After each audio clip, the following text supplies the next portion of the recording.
Olá a todos, bem-vindos a mais um Como Estamos de Marxismo. Este é o sétimo episódio e hoje vamos falar sobre as diferenças entre o marxismo e o liberalismo e vamos ver três dimensões que de facto separam a filosofia liberal da filosofia marxista. Continuamos a basear neste livro, no Como Estamos de Marxismo, que está à venda e podem encontrar o link para encomenda na descrição do vídeo ou então no link da bio se estiverem no Instagram. Começando então esta análise, nós vamos ver três dimensões que separam o liberalismo do marxismo e começamos pelos direitos humanos. No liberalismo, os direitos humanos são inalienáveis, ou seja, os filósofos liberais acreditavam que o ser humano tinha direitos que não se podiam violar. O direito à liberdade, o direito à liberdade de expressão, o direito de procurar a felicidade, e esses direitos eram-lhe conferidos por uma entidade transcendente, Deus. Os filósofos liberais, não estamos a dizer que eram cristãos ortodoxos, aliás, é difícil perceber em que é que eles acreditavam quando lemos aquilo que eles escreviam, mas que de facto eles concordavam nisto. Os direitos humanos vinham de cima, digamos assim, e eram inalienáveis. Já no marxismo, os direitos humanos eram não absolutos, ou seja, eram relativos.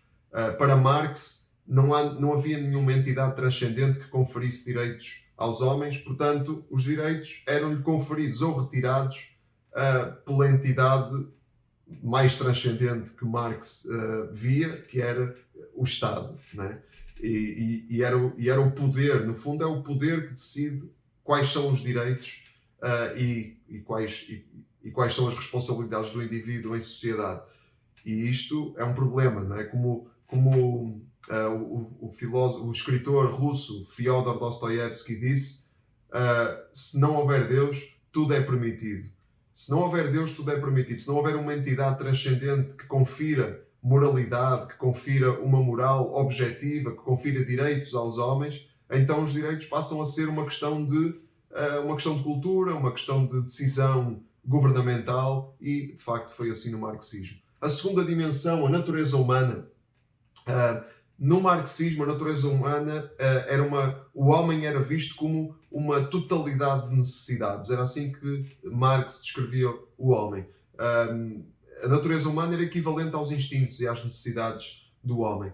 E é interessante que Marx, ao mesmo tempo que ele acreditava que o homem era completamente guiado por necessidades e instintos e que não havia nenhuma entidade transcendente, superior e universal, ao mesmo tempo ele imaginava uma utopia em que a sociedade não ia ter classes, não ia ter propriedade privada e todos iam viver pacificamente assim, né? O que é, no mínimo, uma visão estranhamente contraditória. No liberalismo, o homem é visto como tendo uma natureza transgressora, e aqui é preciso fazer um parênteses, os filósofos liberais não concordavam plenamente entre si na visão do homem. Por exemplo, Adam Smith era mais pessimista, e é a visão de Adam Smith que nós temos aqui, que transparece aqui neste termo transgressor. John Locke era mais otimista, mas enfim, todos concordavam que era preciso o ser humano ter limites, porque se ele não tivesse limites, como constituições, como códigos legais, numa sociedade liberal, o homem ia transgredir. O homem ia transgredir e ia desrespeitar os direitos do seu semelhante. Então, é esta a visão liberal, é esta a visão que deu origem também ao capitalismo, embora o capitalismo seja também algo um pouco contraditório. É esta ideia, porque no capitalismo também há a ideia de que nós temos que respeitar os instintos do ser humano, temos que os encorajar até de uma certa forma, por exemplo, o instinto de competitividade, temos que encorajar para produzir crescimento económico. E é provavelmente essa ideia que faz com que muitas pessoas pensem no capitalismo como uma selva, a expressão selva capitalista. E esta citação mostra-o bem. Diz assim: muito daquilo que eram consideradas falhas humanas foram transformadas em virtudes económicas. A cobiça tornou-se em ambição, a inveja agora reaparece como manifestação de um espírito competitivo saudável, a gula é apenas um desejo natural por mais e a luxúria uma expressão necessária da nossa realidade humana mais profunda. A tentação já não é um impulso a resistir, é nosso dever ceder a ela. É disto que muitas vezes o capitalismo é acusado, de produzir imoralidades. E é algo visível, por exemplo, na indústria pornográfica, por exemplo, em que, por causa da luxúria que se acredita que é uma expressão natural da realidade humana, pessoas são sujeitas a tráfico humano, pessoas são sujeitas a cenas degradantes, a ter que participar em cenas degradantes, e é só um exemplo de muitos outros que podemos dar daquilo que o capitalismo liberal também produz.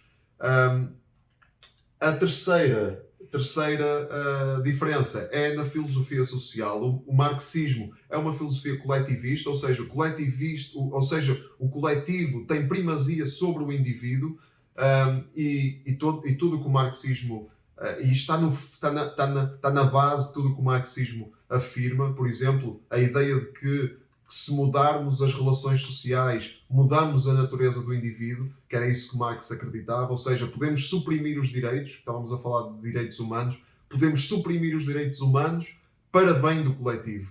Podemos suprimir os direitos do indivíduo para produzir uma sociedade melhor a longo prazo. Todos os genocídios praticados pelos regimes marxistas mostram essa ideia. Então era mudar a natureza humana de cima para baixo, do coletivo para o individual.